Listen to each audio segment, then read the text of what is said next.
فأعوذ بالله من الشيطان الرجيم بسم الله الرحمن الرحيم إن الدين عند الله الإسلام صدق الله المولى العظيم وصدق رسول النبي الكريم সবাই দুরূদ শরীফ পড়ে আল্লাহুম্মা সাল্লি আলা সাইয়্যিদিনা নাবিয়িনা আল্লাহ পাকের শুকর যে মাওলাই কারীম আপনাকে আমাকে এই পর্যন্ত হায়াতে রেখে সুস্থ শরীরে এখানে বসার আসার বলার শোনার তৌফিক আল্লাহ পাক দান করছেন এর জন্য শুকরিয়া তার আমরা সবাই বলি আলহামদুলিল্লাহ। ইতিমধ্যে বহুত মানুষ দুনিয়ার থেকে বিদায় হয়ে গেছে। একটু আগে এই আপনাদের এলাকাতেই আমাদের এক মুজাহিদ আল্লাহর ডাকে সাড়া দিয়ে দুনিয়ার থেকে বিদায় হয়ে গেছে। কি নাম না? আমাদের মোস্তফা ভাই, আল্লাহ ওনাকে জান্নাতুল ফেরদাউস দান করেন। এই মাগরিবের পরই তিনি দুনিয়ার থেকে বিদায় হয়ে গেছে। অনেক মানুষ অসুস্থ অবস্থায় হসপিটালে,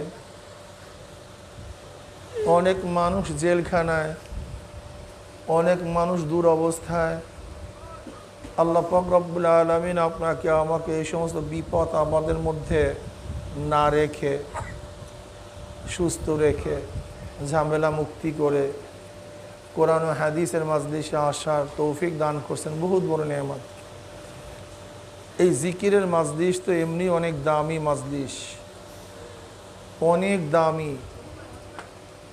আপনার দামি হওয়ার কারণে গার্ড অব অনার হিসাবে গোটা এরিয়াকে ফেরেশতারা ঘিরা ফেলাইছে।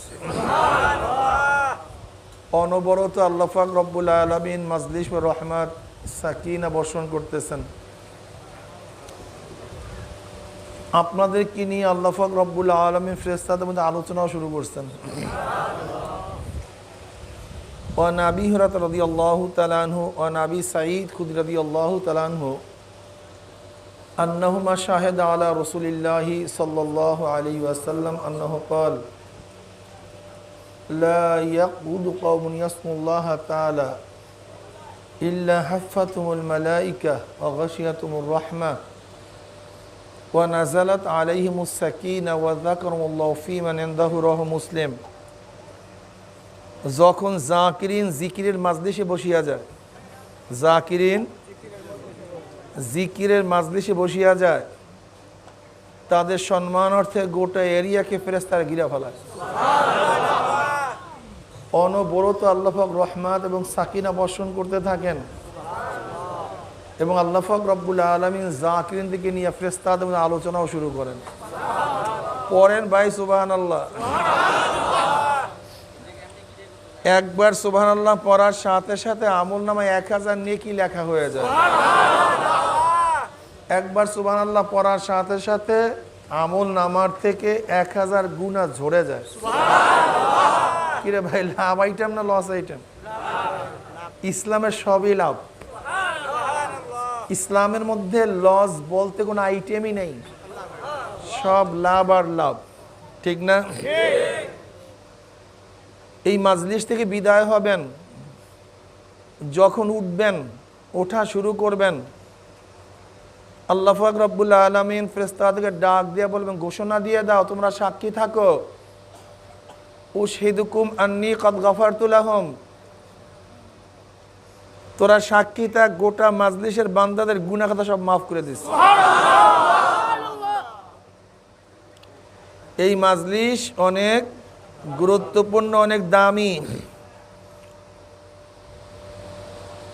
ওয়ান আবি হুরায়রা রাদিয়াল্লাহু তাআলা আনহু قال قال رسول الله صلى الله عليه وسلم পড়েন ভাই সাল্লাল্লাহু আলাইহি ওয়াসাল্লাম। আমার নবীর উপরে একবার দুরূদ পড়বেন, আমার মাওলা পাক রব্বুল আলামিন সাথে সাথে আপনার উপরে 100টা রহমত নাজিল করে দেবে। ক্বালা ক্বালা রাসূলুল্লাহ সাল্লাল্লাহু আলাইহি ওয়াসাল্লাম। মুজাহিদরা মুহাদ্দিসরা এত দামি কেন? মুহাদ্দিসিনরা এত দামি কেন? মুহাদ্দিসিনদের দামি হওয়ার অনেক কারণের মধ্যে একটা প্রবল কারণ হলো তারা বেশি বেশি দুরূদ পড়ে। যখনই পড়ে ক্বালা ক্বালা রাসূলুল্লাহ সাল্লাল্লাহু আলাইহি, এর জন্য তারা অনেক বেশি দামি, যেহেতু বেশি বেশি দুরূদ পড়ে। আমাদের শায়খ মুর্শিদ নব্বরাল্লাহু মারকাদাহু বলতেন, একজন মুমিনের কমপক্ষে প্রতিদিন 200 বার দুরূদ হওয়া উচিত। কতবার? 200 বার। কি কষ্ট নাকি? সহজ আমল। কেমন সহজ? আমরা 5 ওয়াক্ত নামাজ পড়ার জন্য যাই, যাওয়ার সময় যদি 20 বার পড়ি, ফেরার সময় 20 বার, প্রতি ওয়াক্তে 40 বার, 45, ব্যাস। বলতে পারেন যে এত বিশাল দুরূদ পড়ব কিভাবে? ছোট্ট আকারে পড়েন সাল্লাল্লাহু আলাইহি ওয়াসাল্লাম, সাল্লাল্লাহু আলাইহি ওয়াসাল্লাম। কি 20 বার পড়তে সময় লাগে নাকি ভাই? কয় মিনিট সময় লাগে বলেন তো? বাসার থেকে মসজিদ পর্যন্ত যদি আসি আর নিয়াত করি আমি 20 বার দুরূদ পড়ব, যাওয়ার সময় দুরূদ পড়ব 20 বার, তাহলে আপনার জন্য প্রতিদিন 200 বার দুরূদ পড়া কোনো কঠিনই না। দরকার একটু খেয়ালের, একটু হুশের, ঠিক না? সাল্লাল্লাহু আলাইহি ওয়াসাল্লাম যদিও ছোট কিন্তু পূর্ণ। এই দুরূদটা কি ভাই? পূর্ণ। কেন? আল্লাহ পাক কি বলছেন? ইয়া আইয়ুহাল্লাযীনা আমানু সাল্লু আলাইহি ওয়া সাল্লিমু তাসলিমা। সালাত এবং সালাম প্রেরণ করার জন্য আল্লাহ পাক হুকুম করছেন, সাল্লু আলাইহি ওয়া সাল্লিমু, কি সালাত এবং সালাম। তা সাল্লাল্লাহু আলাইহি ওয়া সাল্লামের মধ্যে সালাতও আছে, সালামও আছে। সালাতও আছে, সালামও আছে। যদিও দুরূদ ছোট কিন্তু পূর্ণ। এর জন্য আমরা কমপক্ষে যেন 200 বার দুরূদ পড়ি, এই নিয়াত করতে পারি না ভাই? আলহামদুলিল্লাহ, সহজ আমল, সহজ আমল। আল্লামা গাজ্জালী রাহমাতুল্লাহ আলাইহি এক ঘটনা নিয়ে আসছেন। এক ব্যক্তি সরদার দো আলম আলাইহিস সালাতু ওয়াস সালামকে স্বপ্ন দেখছেন, কিন্তু নবী আলাইহিস সালাতু ওয়াস সালাম তার দিকে তাকান না। ওই ব্যক্তি স্বপ্নের মধ্যে প্রশ্ন করছে, ইয়া নবী আল্লাহ, উলামায়ে কেরাম বলছে যেরকম বাপ মা তার সন্তানকে চিনে, আপনিও আপনার উম্মতদেরকে এইভাবে চিনবেন, তাহলে আপনি আমার দিকে তাকান না কেন? আপনি কি আমাকে চিনেন না? তো উলামায়ে কেরাম কি ঠিক বলে নাই? তখন নবী আলাইহিস সালাতু ওয়াস সালাম উত্তর দিয়েছেন, উলামায়ে কেরাম ঠিকই বলছে, কিন্তু তুমি দুরূদ পড়িয়া তোমার চেনার ব্যবস্থা করো নাই। তুমি বেশি বেশি দুরূদ না পড়ার কারণে আমি তোমাকে চিনতে পারতেছি না। ওই ব্যক্তি পরবর্তী দুরূদের আমল করা শুরু করছে। নবী আলাইহিস সালাতু ওয়াস সালামের সাথে পরবর্তীতে আবার স্বপ্নযোগে মুলাকাত হয়েছে। এবার নবী আলাইহিস সালাতু ওয়াস সালাম তাকে চিনা ফেলাইছে। বর্তমান জমানায় আমরা দুরূদের নামে কত ভেজাল করি, এইটা করি সেইটা করি, মিলাদ অমুক দাঁড়াইতে হবে, সমুক করতে হবে, তমুক করতে হবে। ভাই দুরূদ ভিন্ন জিনিস আর ফাইজলামি ভিন্ন জিনিস, কি কথা ঠিক না?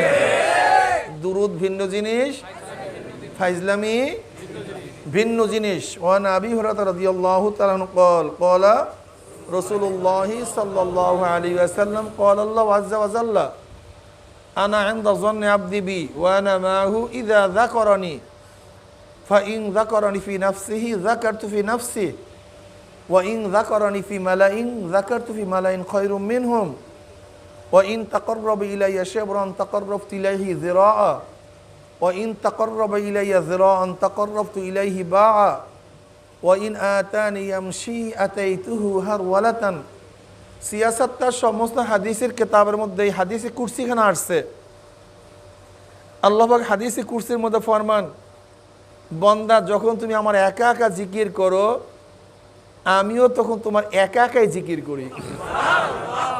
বান্দা যখন মাজলিস মিলায় হালকার মধ্যে একত্রিত হইয়া, এই হালকার মধ্যে, হালকা শব্দের অর্থ একত্রিত হওয়া, একত্রিত হয়ে বসা, একে কি বলা হয়? হালকা। এই যে মাজলিস না, এই মাজলিস কি বলা হয় আরবিতে? হালকা। ইস্তেমাইয়াত মালা বলা হয়। যে ব্যক্তি একা একা জিকির করবে আমি তখন তার জিকির একা একাই করি। আর বান্দা যখন ওয়াইন যাকারানি ফি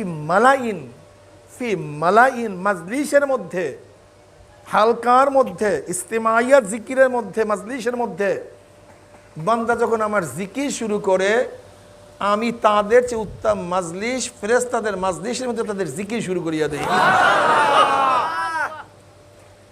অথচ আমাদের মধ্যে জিকিরের আমল নাই। মাদ্রাসার ওলামায়ে কেরামের মধ্যে জিকিরের আমল নেই।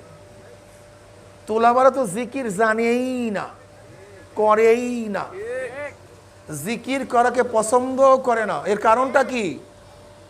এর কারণ হল দেওবন্দিয়াত থেকে আমরা অনেক অনেক দূরে চলে গেছি। নাম দেই দেওবন্দিয়াত, অথচ দেওবন্দিয়াতের সাথে আমাদের কোনো সম্পর্কই নাই। দেওবন্দিয়াত ছিল আমলের মারকাজ, এখলাসের মারকাজ, জিকিরের মারকাজ, কান্না কাটির মারকাজ, সেখানে আবুদিয়াতের মারকাজ। তাদের চোখে ছিল পানি, জবানে ছিল জেকের, কলবে ছিল শুকর, আর মাথায় ছিল ফেকের।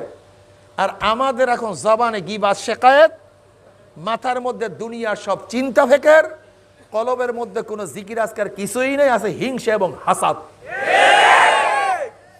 দেওবন্দিয়াত, এই হলো দেওবন্দিয়াত। দেওবন্দিয়াত মানে হলো কলবের মধ্যে হিংসা থাকতে হবে। দেওবন্দিয়াত মানে হলো জবানের মধ্যে গিবাত শেকায়েত থাকতে হবে। দেওবন্দিয়াত মানে হলো এখন মাথার মধ্যে কুচিন্তা থাকতে হবে। এর নাম দেওবন্দিয়াত বেটা? দেওবন্দিয়াত রশিদ আহমদ গঙ্গুর রহমাতুল্লাহ আলাইহির ইতিহাস পড়তে হবে, তার জীবনী পড়তে হবে। কাসেম নানদুর রহমাতুল্লাহ আলাইহি যিনি বানিয়ে দেওবন্দ ছিলেন তার ইতিহাস পড়তে হবে। আকাবের দিনদের ইতিহাস পড়তে হবে, তার আমল আখলাক সম্পর্কে জানতে হবে, অন্যের মোকাবেলা করার নমুনা জানতে হবে, তাদের আমল কি ছিলেন। কাসেম নানদুর রহমাতুল্লাহ আলাইহি ভোর রাত্রে তিনি রেল স্টেশনে যাইতেন। দূর দূরান্তর থেকে রেলে আসছে ছাত্ররা, মাদ্রাসায় পড়বে, দেওবন্দ মাদ্রাসায়। ছাত্ররা ভোর রাতে নামতো, গাঠি গুঠি, ট্রাং, বিছানা, কুলি খোঁজ করত। যখনই কুলি খোঁজ করত কাসেম নানদুর হুজ্জাতুল ইসলাম কাসেম নানদুর রহমাতুল্লাহ আলাইহি তিনি গিয়ে বলতেন, ভাই তোমার কি কুলির প্রয়োজন? বলে হ্যাঁ আমার কুলির প্রয়োজন। বলে আমি তো কুলি, আমার মাথায় দাও। কাসেম নানদুর রহমাতুল্লাহ আলাইহি কুলি হিসাবে দেওবন্দের ছাত্রদের বোঝা টানিয়া মাদ্রাসায় হাজির করতেন।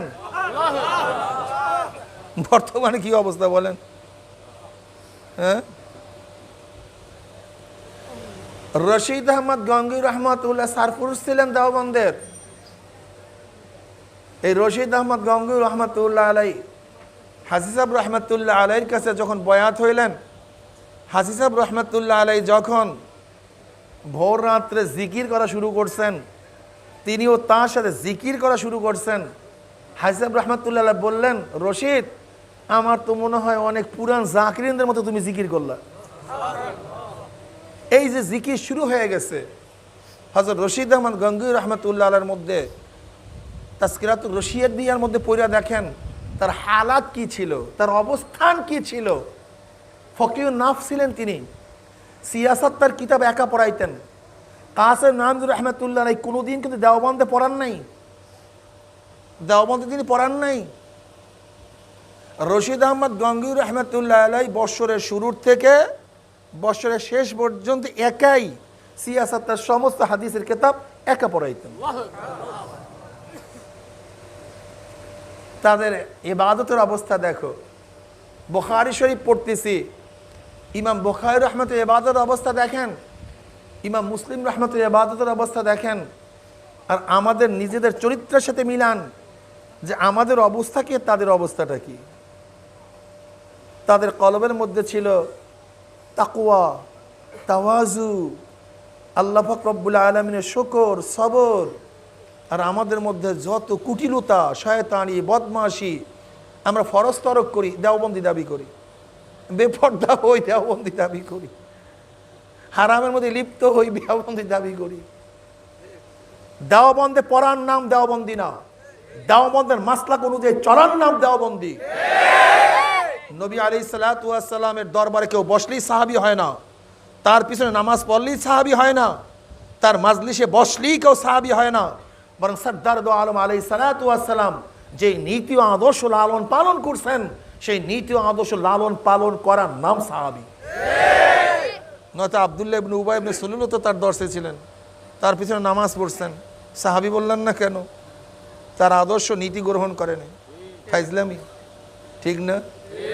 এক চোর ধরা পড়ছে দেওবন্দ মাদ্রাসায়, জুতা চোর। পার্শ্ববর্তী অনেক লোক বলতেছে তোলাবারা জুতা চুরি করে। কাসেম নান্দুর আহমদে কি জবাব দিলেন? তোলাবা কোনোদিন চোর হতে পারে না, বরং চোর তোলাবা সাজে। কি কথা ঠিক না? ঠিক দেওবন্দের মাসলাকের কোনো ছেলে এবং ওলামায়ে কেরাম এরকম সরাসরি ফাসেক হতে পারে না, হারাম কবিরার মধ্যে লিপ্ত হতে পারে না, এটা হওয়া সম্ভব না, বরং ফাসেকরা দেওবন্দি সাজে, কমিয়া পড়ছে। এটা ভিন্ন জিনিস। এলেম আমলকে মজবুত করেন। আমাদের আকাবেরদের ইতিহাস পড়েন, জীবনী অধ্যয়ন করেন, সাহাবায়ে কেরাম রিদওয়ানুল্লাহি তাআলা আলাইহিম আজমাইনদের চরিত্র গঠন করেন। এরপরে নিজেকে দেওবন্দি পরিচয় দান করেন। এর আগে না। আমল আখলাক মজবুত থাকতে হবে, জিকির আজকার করতে হবে, জিকির ছাড়া হবে না। জিকির ছাড়া কেউ ওলি হতে পারে নাই। আর জিক্রু আসলুদ্দিন উসুলুদ্দিন, আর জিক্রু আসলুদ্দিন উসুলুদ্দিন। জিকির হলো দিনের ভিত্তি, দিনের খাম্বা, মাবদা জিকির। সালমান ফারসি রাদিয়াল্লাহু তাআলার কাছে প্রশ্ন করা হয়েছে যে কোন ইবাদত সবচেয়ে বড়? তিনি পাল্টা প্রশ্ন করেছেন, তুমি কি কোরআন পড়ো নাই? বলে পড়ছি তো। কল কোরআনই তো বলছে কোন ইবাদত বড়, ওয়ালা জিক্রুল্লাহি আকবার, জিকির সবচেয়ে বড়। পড়েন সবাই সুবহানাল্লাহ। কাজে জিকির আজকার করতে হবে, চোখের মধ্যে পানি থাকতে হবে। আজকে তোলাবাদের চোখে পানি নেই, ওলামায়ে কেরামের চোখে শুকিয়ে গেছে, মনে হয় যেন সব চাটিয়াল ময়দান হয়ে গেছে, মরুভূমি। বরং কেউ যদি কান্নাকাটি করে তার দিকে এরকম করে তাকায়, ঘটনা কি, কান্দে কেন? অথচ সহিহ রওয়ায়াতের মধ্যে আসছে ওমর ইবনে খাত্তাব রাদিয়াল্লাহু তাআলা আনহু, সহিহ রওয়ায়াত, ওমর ইবনে খাত্তাব রাদিয়াল্লাহু তাআলা কানতে কানতে গাল মোবারকে দুইটা কালো দাগ পড়ায় ফেলাইছে। অনর্গল পানি পড়তে পড়তে গালে দাগ পুড়ে গেছে। সবাই প্রশ্ন করে, হযরত আপনার গালের কালো দাগ ভালো লাগায় না ঔষধ লাগান? ভালো লাগে না দাগ, ঔষধ লাগান, ভালো হয়ে যাবে। তিনি কি বললেন? কিয়ামতের ময়দানে আল্লাহ যখন প্রশ্ন করবে, ওমা আমার কাছে কি নিয়ে আসছো? তখন আমি দেখছি আমার নামাজের মধ্যে গলত, রোজার মধ্যে গলত, সব ভেজাল আর ভেজাল। আল্লাহর সামনে পেশ করবে এমন কোনো নিরঙ্কুশ ইবাদত আমার কাছে নাই। তখন খেয়াল করছে, আল্লাহর কাছে বলবো, মাওলা রে, কোনো কিছুই নিয়ে আসতে পারি নাই, তোমার ডরে, জাহান্নামের ডরে কাঁদতে কাঁদতে গালে দুইটা কালো দাগ পড়ে ফেলেছে। এলো ওমর ইবনে খাত্তাব। সে কে? তামাম নবীদের পরে মর্যাদার দিক থেকে যার দ্বিতীয় স্থান, তামাম নবীদের পরে মর্যাদার দিক থেকে। গোটা দুনিয়ার যত মানুষ চলে গেছে, আসবে, যা ছিল তার জমানায়, এই গোটা মানুষের মধ্যে সমস্ত নবীদের মধ্যে নবীদের পরে দ্বিতীয় স্থান অর্জন করছে ওমর ইবনে খাত্তাব রাদিয়াল্লাহু তাআলা। তার হালাত বলতিস, আল্লাহ নবী কি বলছে? সহিহ বুখারীর মধ্যে রওয়ায়াত আসছে, আমার পরে কেউ নবী হইলে ওমর নবী হয়ে যেত। সহিহ বুখারী শরীফের রওয়ায়াত আসছে, নবী আলাইহিস সালাতু ওয়াস সালাম ওমরের ফজিলাত বয়ান করতে গিয়ে বলেন, ওমর বোঝেও ঠিক, বলেও ঠিক, বুঝেও ঠিক। আল্লাহ কেমন মর্যাদা দিতেন ওমরকে? যার অনুকূলে কোরআনের বহুত আয়াত নাজিল করে দিয়েছে। ওমরের ভাব অনুযায়ী কোরআনের আয়াত নাজিল হয়ে গেছে। ওমরকে যাকে দেখলে শয়তান রাস্তা ছাইরা পলাইয়া যেত, বলে ওমর আসছে, ওমর আসছে। এই ওমর ইবনে খাত্তাব রাদিয়াল্লাহু তাআলা আনহু মাঝে মাঝে জঙ্গল উঠাইয়া বলতেন, ওমর তুই জঙ্গল হইলি না কেন, মানুষ হইলি কেন? মাঝে মাঝে বকরির বাচ্চা ছাগলের বাচ্চা ধরিয়া বলতো, ওমর তুই যদি বকরির বাচ্চা হইতি, ছাগলের বাচ্চা হইতি, মানুষ থেকে বনি আদম থেকে জবাই দিয়ে খায়া ফেলাইতো। ওমর তুই কাজে লাগতি, তুই মানুষ হইলি কেন ওমর? মাঝে মাঝে বলতো কি, ওমর তুই মায়ের গর্ভ থেকে কেন দুনিয়াতে আসছো? তুই মায়ের গর্ভে মারা গেলি না কেন? আর আমাদের হালাত কি, আমাদের অবস্থানটা কি বলেন? হযরত আবু বকর সিদ্দিক রাদিয়াল্লাহু তাআলা আনহু, যিনি গোটা নবীদের পরে প্রথম স্থান অধিকার করছেন, তিনি জঙ্গলে গেছেন, গিয়া দেখেন একটা গাছের গোড়ায় গরু বসা, ছাগল বসা, জানোয়ার বসা। যে কোনো জানোয়ার দেখিয়ে বলতেন, আরে আমি যদি মানুষ নই জানোয়ার হইতাম, তোর মতো হইতাম, তুই ফিরি, তোর কোনো টেনশন নাই, চিন্তা নাই, তোর সামনে জান্নাতও নাই জাহান্নামও নেই। কিন্তু আমার সামনে তো খুব জাহান্নাম আছে, কিয়ামত আছে, হিসাব আছে, পুলসেরাত আছে, আমার কি উপায় হবে? বুঝেন? রশিদ আহমদ গঙ্গোহী রহমতুল্লাহ আলাই কানতে কানতে অন্ধ হয়ে গেছেন। অন্ধ। বলতেছে, হজরত আপনি অপারেশন করেন, চক্ষু ভালো হয়ে যাবে। বলে ভাই অপারেশন করব, চক্ষু তো ভালো হবে ঠিকই, কিন্তু আমার জামাত কাজা হয়ে যাবে, আমি জামাতে নামাজ পড়তে পারবো না। যারা দেওবন্দি দাবি করেন, এই ঘটনা সামনে নিয়ে দেওবন্দি দাবি করতে হবে। কি কথা ঠিক না? কোনো ফাসিকদেরকে আমরা দেওবন্দি দাবি করতে দেব না। কোনো ফাজিলকে নিজে বললেই হবে না, আমরা মিলাবো আমাদের আকাবেরদের সাথে তার মিল আছে কি নেই, নয়তো দাবি করলেই হবে না। আমি দাবি করতে দেবো না তো। বলে আমার জামাত কামাই হয়ে যাবে, জামাত কাজা হয়ে যাবে। তো জামাত কাজা করিয়া এই চক্ষুর আমার দরকার নেই। জামাত কাজা হয়ে যাবে এরকম জামাত কামাই দিয়া, নামাজের জামাত কামাই দিয়া এরকম চোখের আমার কোনো দরকার নেই। বলে একজন ডাক্তার বের করা হয়েছে, বলে হজরত ফজরের পরে অপারেশন করব, জহুরের আগে আপনি মোটামুটি জামাতে নামাজ পড়তে পারবেন, অসুবিধা হবে না। তখন কি বললেন? বাবারে, বুখারী মুসলিমের মধ্যে রওয়ায়াত আসছে, আল্লাহ পাক কিয়ামতের ময়দানে অন্ধের কাছে প্রশ্ন করবে না। আমি যদি অন্ধ হয়ে উঠি তো আমার হিসাব নিকাশ হবে না, আমার চোখের দরকারটা কি? কি বুঝলেন? আমাদের হালাত কি, আমাদের অবস্থাটা কি, আর তাদের অবস্থা কি ছিল?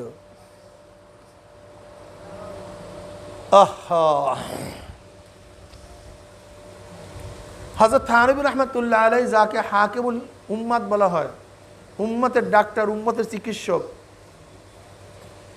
এই থানবী রহমতুল্লাহ আলাইহি মাঝে মাঝে কি বলতেন?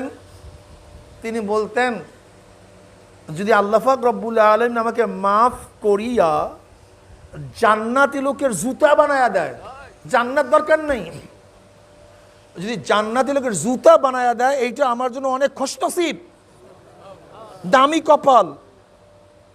আমি তো জাহান্নামী হইলাম না, কমপক্ষে জাহান্নাম থেকে মুক্তি পেয়ে গেছি। জাহান্নাম থেকে মুক্তি পেয়ে গেছি, এর চেয়ে বড় আমার খুশনসিব আর কিছু হতে পারে না। আব্দুল কাদের জিলানী রহমতুল্লাহ আলাইহি, যেনাকে সবাই বড় পীর বলা হয়, বড় পীর আব্দুল কাদের জিলানী রহমতুল্লাহ আলাইহি, এই আব্দুল কাদের জিলানী রহমতুল্লাহ আলাইহি কাবা শরীফের সাথে মাথা ঠোকরায় আর বলতেছে, মাওলা হে, তুমি যদি কিয়ামতের ময়দানে আমাকে মাফ নাই করো, আমাকে অন্ত করিয়ে উঠাইও। আল্লাহ না করুক আমার হাত পায়ের মধ্যে জাহান্নামের শিকল লাগিয়া যায়, আমি লজ্জায় মাথা, আমার লজ্জায় মাথা নত হয়ে যাবে। মানুষ আমাকে এত শ্রদ্ধা করতো, সম্মান করতো, আর আজকে আমার হাতের মধ্যে পায়ের মধ্যে জাহান্নামের শিকল লাগিয়ে গেছে। দেখো তারা নিজেদেরকে নিজে কত ছোট মনে করত, যে নিজেদেরকে মনে করতে হাত পায়ের মধ্যে জাহান্নামের না শিকল লাগিয়া যায়। আর তোমার আমার অবস্থাটা কি আমাকে বলো তো? বাইজিদ বুস্তামি রহমতুল্লাহ আলাইহি এক মাজলিসের মধ্যে বসা, তার শায়েখ বলতেছে, এই মাজলিসের মধ্যে যে ব্যক্তি সবচেয়ে খারাপ লোক, সে উঠে যাও, এখান থেকে চলে যাও। অমনি বাইজিদ বুস্তামি রহমতুল্লাহ আলাইহি মাজলিস তারি উঠিয়ে রওনা করছে। বলে মানি বলে আমার যে খারাপ এই মাজলিসের মধ্যে দ্বিতীয় আর কেউ নেই, আমি সবচেয়ে খারাপ। তখন তার শায়েখ বলতেছে বাইজিদকে এই কারণেই আল্লাহ বাইজিদ বানায়া দিয়েছে। মান তাওয়াজু লিল্লাহ রাফাউল্লাহ। আর আমাদের অবস্থাটা কি? আমরা নিজেদেরকে সবচেয়ে বড় মনে করি, সবচেয়ে ভালো মনে করি, নিজেদেরকে জান্নাতি মনে করি, আর সবাইকে জাহান্নামী মনে করি। এ মুসলমান যুবক বন্ধু, আজকে তোমার মাথায় টুপি নাই, লজ্জা পাও। লম্বা চুল, খাটো চুল রাখতে ভালো লাগে না। প্যান্ট শার্ট পরো, খ্রিস্টানদের পোশাক অনুযায়ী চলো, সুন্নাত অনুযায়ী তোমার কাছে পছন্দ হয় না। আমি তোমাকে প্রশ্ন করতে চাই, সবচেয়ে নতুন ধর্ম হলো শিখ ধর্ম। নতুন ধর্ম, তাদের কোনো আসল নাই, কোনো কিতাব নাই, গুরু নানকের অনুসারী। তুমি কি দেখছো একজন শিখ জন্ম হওয়ার পর থেকে তাদের কিতাব নাই, নবী নাই, কিন্তু শিখ ধর্ম পালন করতে গিয়ে জন্মের পর থেকে তাদের মাথার চুল কাটে না, এই পর্যন্ত বড় বড় চুল হয়ে যায়। এই ডক্টর মনমোহন সিং ভারতের প্রাইম মিনিস্টার ছিল, তার মাথার মধ্যে এত বড় বড় চুল, মুখে শিখদের দাড়ি, মোষ, ছোটবেলার চুল কাটে নাই, সে ডক্টর, ঠিক না?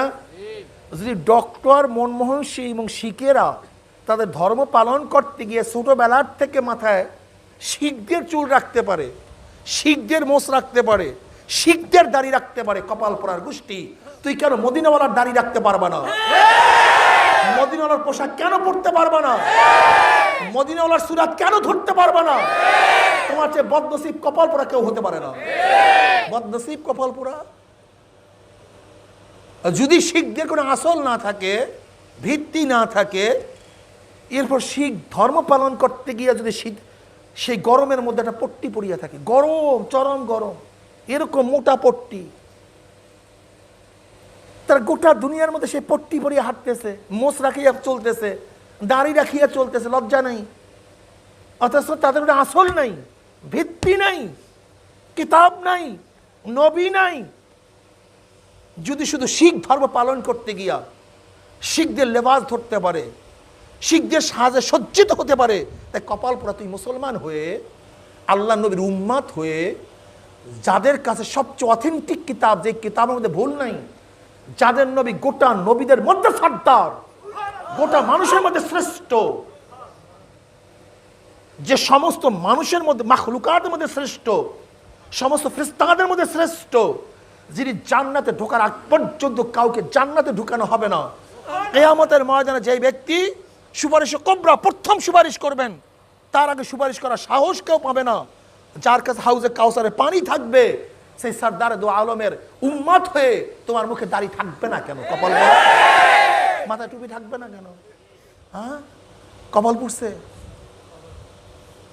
তুমি কি দেখছো আজকে একজন যুবক মেয়েদের মতো চুল রাখে, বেনি করে, রবার বাঁধে, আমাদের তাকাইতে লজ্জা লাগে, ওর কাছে লজ্জা নেই।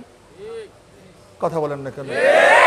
ওর কাছে, কিন্তু আমরা দেখে লজ্জা পাই। ইস, যদি বেনি করিয়া মাথা রবার দিয়া একটা ছেলে, একজন যুবক রাস্তায় বের হইতে লজ্জা না পায়, তাই তুমি টুপি পরিয়া রাস্তায় নামতে লজ্জা পাও কেন? তুমি দাড়ি রাখিয়া রাস্তায় নামতে লজ্জা পাও কেন? হ্যাঁ, তোমার মাথার মধ্যে ঘিলু নাই? কেন লজ্জা পাইতেছ? বাদ দাও তোমার লজ্জা। আজকের থেকে নিয়াত করো, জীবন যা কাট থাক, নবীর সুন্নাহ ছাড়বো না ইনশাআল্লাহ। কি যুবকরা রাজি আছেন ইনশাআল্লাহ? কি মুরব্বিরা রাজি আছেন ইনশাআল্লাহ? কে রাজি? দুই হাত তুলে নারায়ে তাকবীর, নারায়ে তাকবীর। আল্লাহ তুমি কবুল করে নাও। কিচ্ছু না, কিচ্ছু না, তুমি অভ্যাস করো। বিশ্বাস হয় না? এখানে হাজারো মানুষ আছে, তুমি টুপি পরিয়া রাস্তায় নামতে লজ্জা পাও। এখানে হাজারো মানুষ আছে যারা টুপি ছাড়া রাস্তায় নামতে লজ্জা পায়। একই তো মানুষ। তুমি দাড়ি রাখিয়া রাস্তায় নামতে লজ্জা পাও।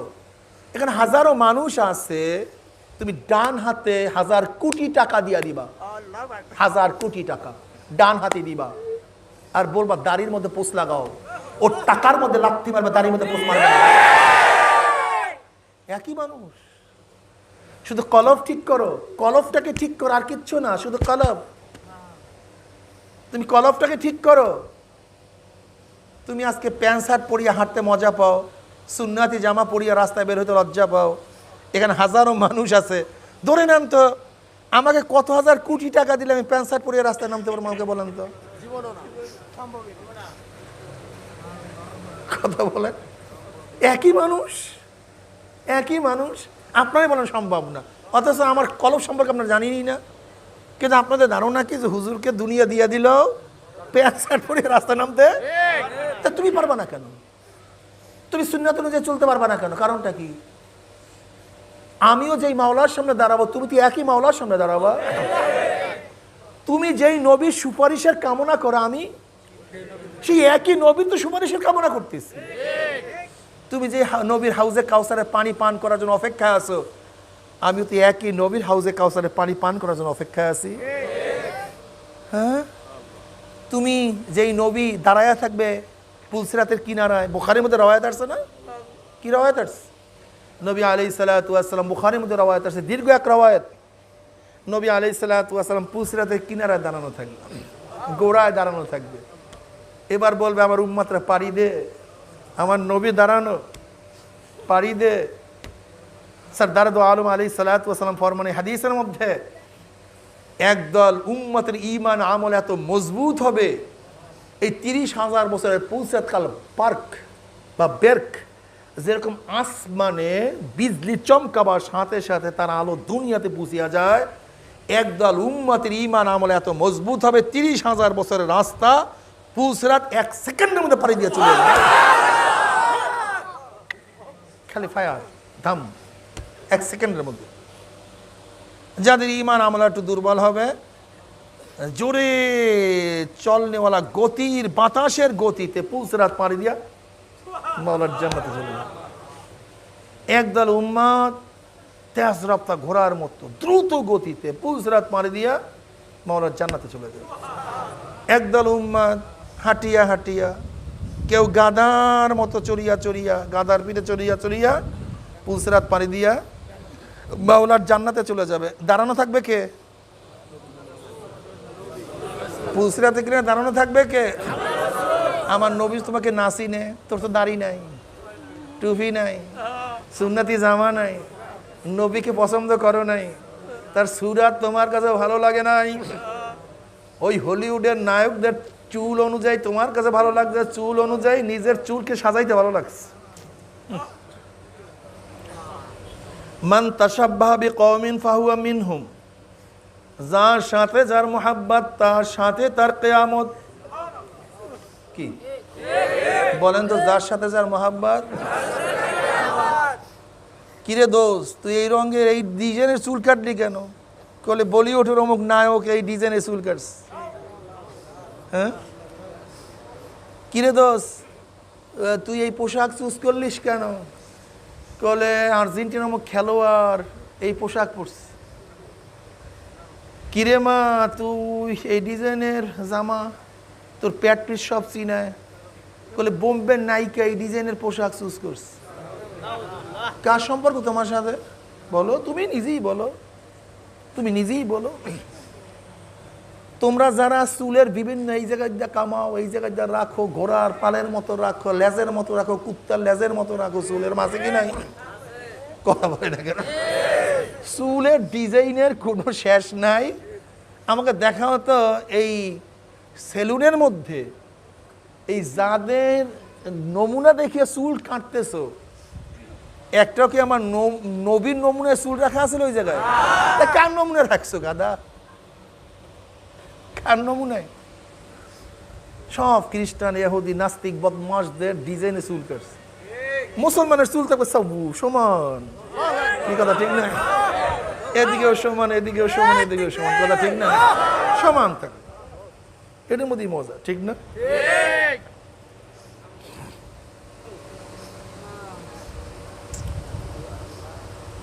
বলে দোষ ঘটনা কি, তুই এই রঙের জামা পরলি কেন? এই রঙের জামা পরলি কেন? 10 নাম্বার জার্সি কিনলি কেন? কয় নাম্বার জানি? হ্যাঁ পাওয়া গেছে। বলে কার প্রেমে পড়ছে? মেসির প্রেমে পড়ে গেছে। মেসির প্রেমে পড়ছো না? যারা ওই সমস্ত হলিউড, বলিউড, আর্জেন্টিনা এবং আমেরিকা, ব্রাজিল, জার্মানি ফালতু লুচ্চা, বড় বড় লুচ্চা একটা, এদের চরিত্র যখন পেপারে বের হয়, পেপার পুপার দুনিয়া সাগর মাগর সব বন্ধ হয়ে যায় চরিত্র। এত পচা চরিত্র এদের। মান তাশাব্বাহা বিকওমিন ফাহুয়া মিনহুম।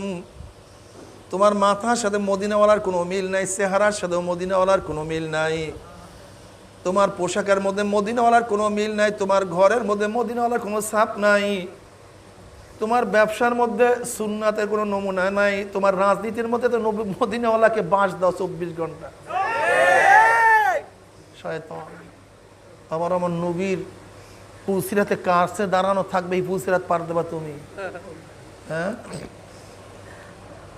তোমার রাজনীতির সাথে মদিনাওয়ালার কোনো আছে নাকি? তুমি বৌদ্ধওয়ালা ধর্ম পালন করো। কিওয়ালা ধর্ম? বৌদ্ধওয়ালা ধর্ম বুঝেন? বৌদ্ধওয়ালা ধর্ম বুঝেন না কিছু। তুমি দিন বুঝো না। ইন্নাদ-দীন ইনদাল্লাহিল ইসলাম। ইন্নাদ-দীন ইনদাল্লাহিল ইসলাম। বৌদ্ধদেব ধর্মীয় প্রধান কিন্তু রাষ্ট্রের প্রধান না। বৌদ্ধদেব কিন্তু রাষ্ট্রের প্রধান না।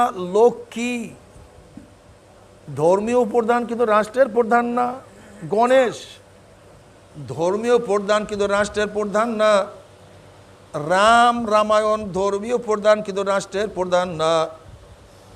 আবার কার্ল মার্কস মাওসুতুন রাষ্ট্রের প্রধান কিন্তু ধর্মের কোনো খবর রাখেন না। কথা বলেন না? কার্ল মার্কস মাওসুতুন ধর্মের প্রধান, রাষ্ট্রের কোনো রাষ্ট্রের প্রধান কিন্তু ধর্মের কোনো খবর নাই। আবার বৌদ্ধদেব তো ধর্ম নিয়ে চিন্তা করছে, রাষ্ট্র নিয়ে কোনো চিন্তা করে নাই। যারা শুধু ধর্ম ধর্ম ধর্ম ধর্ম করো, রাষ্ট্রের কোনো চিন্তা তোমার মধ্যে নাই, তুমি সরদার দো আলমের উম্মাদ না, তুমি হলো বৌদ্ধদেবের চিন্তা ভাবনার উম্মাদ। আর যারা শুধু রাষ্ট্র রাষ্ট্র রাষ্ট্র রাষ্ট্র রাষ্ট্র, রাষ্ট্রের সাথে ধর্মের কোনো মিল নাই, কোনো সম্পর্ক নাই। আছে কি নাই শয়তান? হ্যাঁ, রাষ্ট্র এক জিনিস।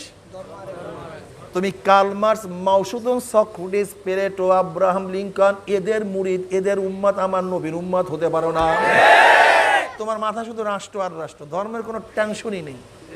নামাজ পড়ছে কি পড়ে নাই, রোজা রাখছে কি রাখে নাই, ইবাদত করছে কি করে নাই, জিকির করে কি করে না, কোনো টেনশন নেই। কথা বলেন না কেন? হ্যাঁ দেখছি। কি দেখছি? আওয়ামী লীগের নীতিমালার মধ্যে আছে কি আছে? তুমি ফজরের পরে এত পারা কোরআন শরীফ তেলাওয়াত করবা, এতবার জিকির আজকার করবা। বিএনপি নীতিমালার মধ্যে আছে 5 ওয়াক্ত নামাজ জামাতের সাথে পড়বা। কি ঠিক আছে না? কয় কি কি হালাল হারাম তমিজ করিয়া খাবা।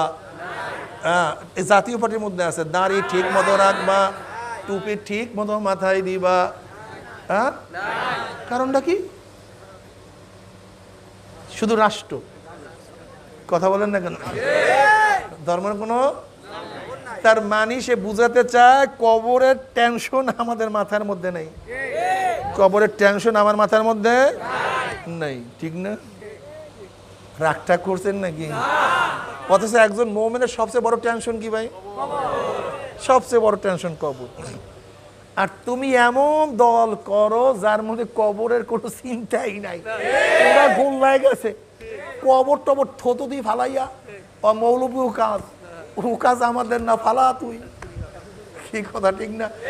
বরং যারা রাষ্ট্রের কথা বলে তাদেরকে ধর, মার, কাট, জেলে দে, ঢুকা।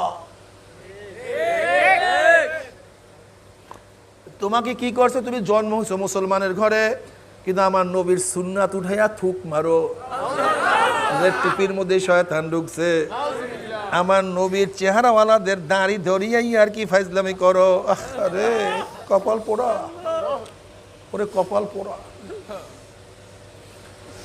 আমার নবীর সুন্নতি জামা দেখিয়া ফাইজলামি করো, আমার নবীর সুন্নাত তোমার কাছে পছন্দ লাগে না, আমার নবীর আদর্শ তোমার কাছে ভালো লাগে না, বরং আমার নবীর আদর্শ যারা পালন করে তাদেরকে কত গালি দিছো, কতই না টিটকারি করছো, আর তুমি মনে মনে কলমায় নবী তোমাকে সুপারিশ করবে। হ্যাঁ, নবী বাদ দাও, মান তাশাব্বাহা বিকওমিন ফাহুয়া মিনহুম, যে যার আদর্শ অনুযায়ী লালন করছো, পালন করছো, সক্রেটিসের আদর্শ যারা পালন করছো, প্লেটোর আদর্শ যারা পালন করছো, মাউসুদের আদর্শ যারা পালন করছো, অ্যারিস্টটলের আদর্শ যারা পালন করছো, মন্টেস্কোর নিয়ম অনুযায়ী যারা জীবনকে গড়াবার চেষ্টা করছো, কিয়ামতের ময়দানে দেখবা নেতারা তোমার সামনে আছে, তোমরা তাদের পিছনে আসো, নেতারা যেখানে যাবে তোমরাও সেখানে চলে যাওয়া।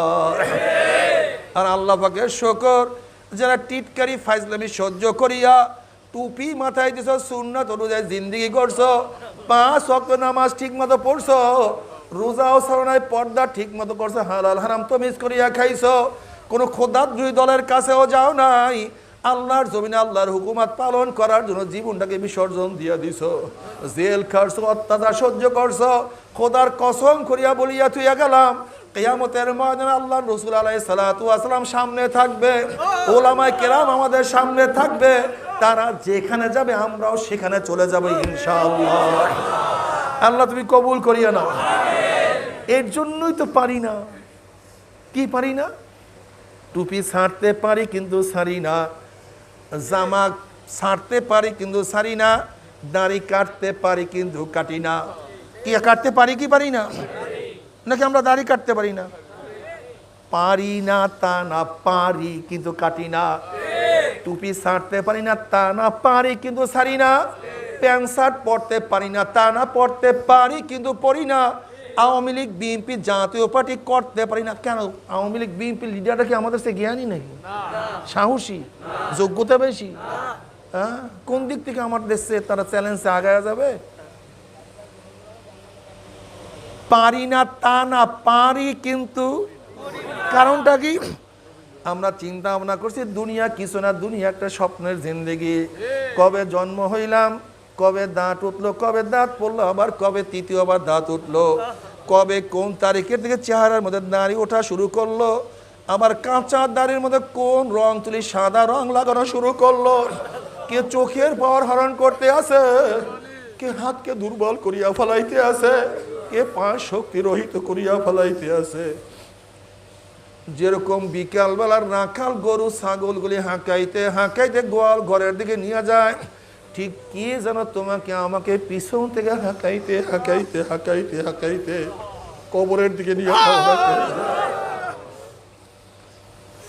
এই যে আজকে আমার ভাই দুনিয়ার থেকে বিদায় হয়ে গেছে, আমার যুবক বাবারা অনেকদিন বাঁচবো এই আশা যারা আমার মাওলাকে ভুলছ, আমি 8-এর ছাত্রদেরকে বলবো, হে আমার 8-এর ছাত্র বাবারা, 7-এর ছেলেরাও কি দুনিয়ার থেকে বিদায় হয় নাই?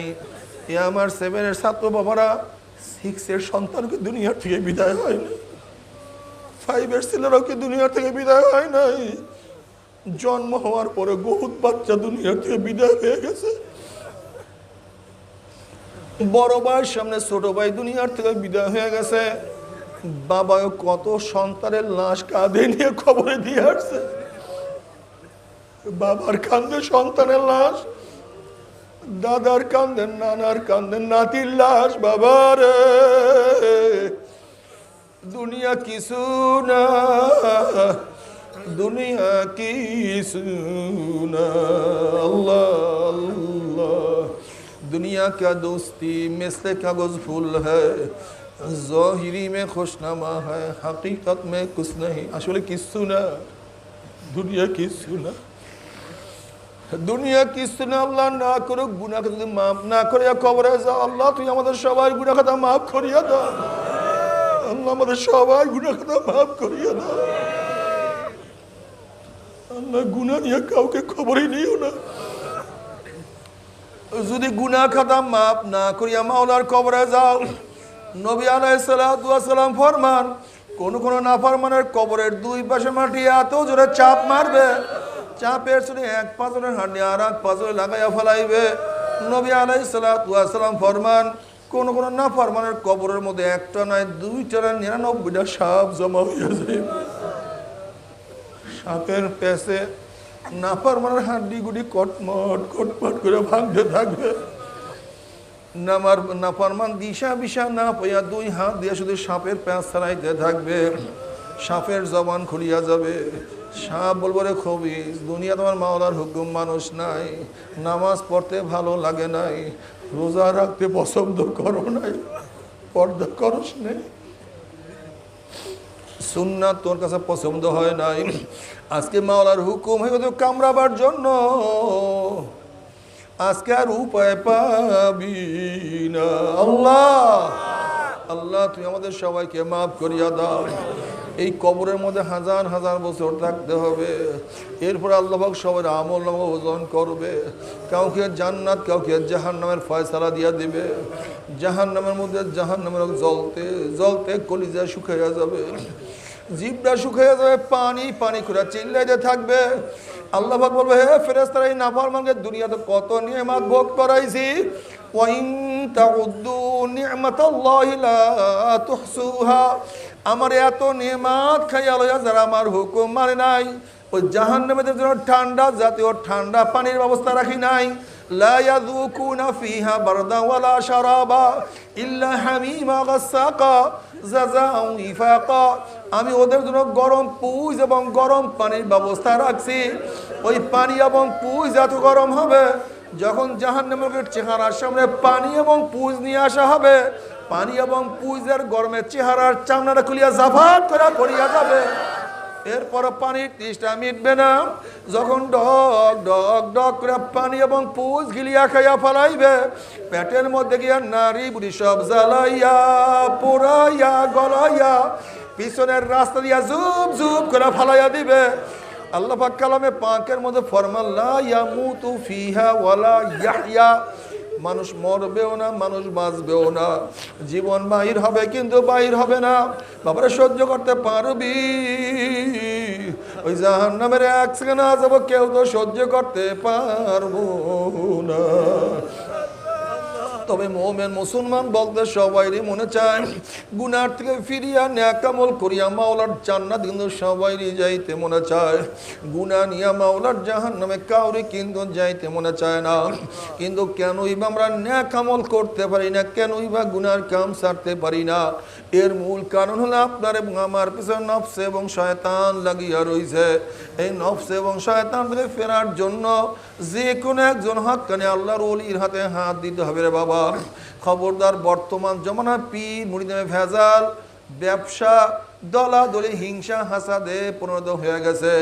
সমস্ত আল্লাহর ওলির একমত, যেই পীরের 5 জন মুরিদের মধ্যে কম পক্ষে 3 জনকে দেখবেন আলহামদুলিল্লাহ সুন্নাত মাওফুক আমল আখলাক মজবুত হইয়া যাইতে আছে, গুনার কাম ছাড়তে আছে, নেকের আমল ধরতে আছে, কলব নরম হইয়া চোখে পানি আসতে আছে। বৃক্ষতর নাম কি, ফলে পরিচয়। আমি চরমোনাই বুঝি না, চরমোনার দাওয়াত প্রশংসা প্রচার প্রসার করার জন্য আসিনে রে বাবা। চরমোনায় যাওয়ার তোমার কোনো দরকার নাই, কোনো দরকার নাই, কোনো দরকার নাই। তুমি যার কাছে গিয়া পারো গুনার কাম সারো, নেকের আমল ধরো, কলব নরম করিয়া চোখে পানি নিয়া মাওলার কবরে যাইও। যেরকম দুনিয়ার ঘরে আগুন লাগলে পানি সারা নিবানো যায় না, ঠিক তদ্রূপ তোমার এবং আমার গুনার দ্বারা যে জাহান্নামের আগুন জ্বলিয়ে রইছে, চোখের পানি অসারা কিন্তু জাহান্নামের আগুন নিবানো সম্ভব না। কাজে বাবা, আমার জন্য দোয়া চাই, আমিও দোয়া করি। সবাই সবার জন্য প্রাণ খুলিয়া দোয়া করো, যেন কিয়ামতের ময়দানে গলাগুলি বাঁধিয়া মাওলা একসাথে জান্নাতে যাওয়ার তৌফিক দিয়া দেয়। আল্লাহুম্মা আমিন।